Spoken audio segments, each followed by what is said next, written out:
viewers, this is Frank Perrin from Al-Asad, House of the Lion, and today I am here to do a review on a saber that I just picked up and came in the mail just today from a new company here in the US called Beer City Blades. Well, I'm not sure how new, but they're new to me, and I had not heard of them before this year. So if you're watching, I apologize if I just called you an upstart and you're not, but you are new to me, as far as I know, a little newer to the market. And I picked up this, which is their Eastern Saber. Now, one of the reasons I wanted to get this, right, is because here on this channel, we are studying the arms and armor and the martial arts of warriors that fought in the Middle East and parts of North Africa, right?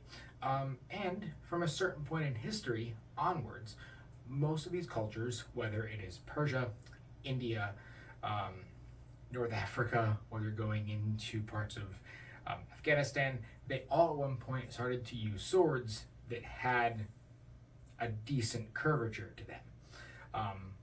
Some of them had hand guards, some of them didn't, right? Especially a lot of later century ones, it did have hand guards, and they popped up often. You know, even in places of the world you wouldn't expect, right? They were military sabers in Turkey and Persia that were modeled after a lot of Western saber styles. So regardless, you have what we consider more traditionally Middle Eastern or Islamic swords, and I use that quote lightly, developing or coming in with cross guards. But mainly speaking, we have people who want to spar in these fashions. They want to experiment with what they see in miniatures, and it's often difficult to find sabers or fetters, what you might call them in historical martial arts, right? They are steel swords with a flex to them, right? It's difficult to find a steel saber fetter that can fit a lot of general purposes. And what I enjoyed about this is that this saber can fit a lot of general purposes, whether you're training in like something from the Middle East, or even if you're looking into parts of Western Europe or Eastern Europe, right? This could suffice for a Polish saber, Hungarian saber. There's a lot that this sword can help you train with. So this sword came in, I believe,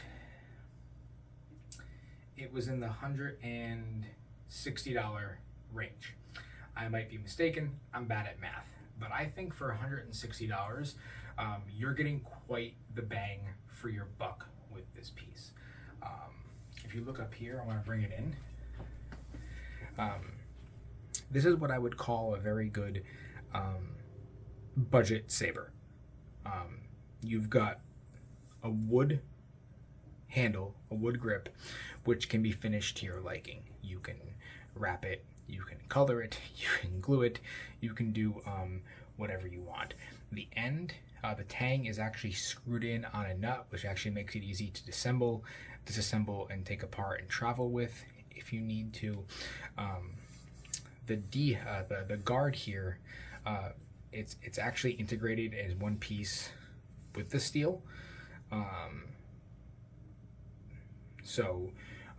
This is actually something that you don't really have to worry about doing a ton of like maintenance on. This isn't going to come loose, right? It simulates the blade. It's got a nice rounded tip up here. Obviously you can still put like a rubber stopper on it, or you can tape up the end.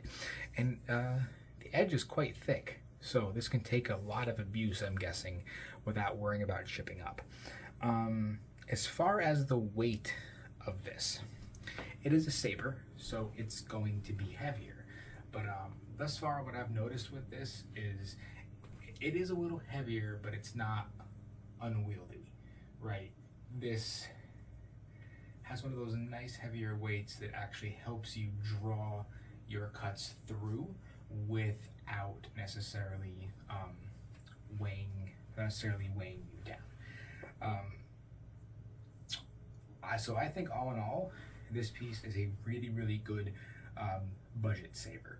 and I would actually recommend it so far to anybody who just needs a good training saber that can fit a variety of disciplines. Now you might be asking, like, why does the hilt seem so big? Well, they did this for a specific reason, and I want to actually make this as one of the strong points about this saber. A lot of the times you'll see fetters or training sabers where the guard isn't elongated. The guard's actually really short, which makes these, for sabers, very, very difficult. But with this elongated guard, this allows you to grip the saber very nicely. Still got a little bit extra room, and I can move around in it.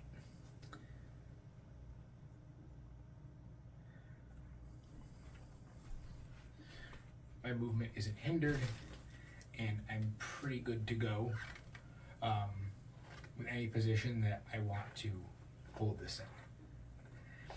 So that was just my quick and dirty little review of the Beer City Blades Eastern Saber. So I would actually recommend this for the price point and for its versatility in studying multiple styles of swordsmanship that involve a curved blade. So I'll get a video of me sparring with this next time I can, and I'll go ahead and I'll link their Facebook page down in the comments below. If you have any questions on this, please leave them below, and I will see you next time on Bayat Al-Asad, House of the Lion.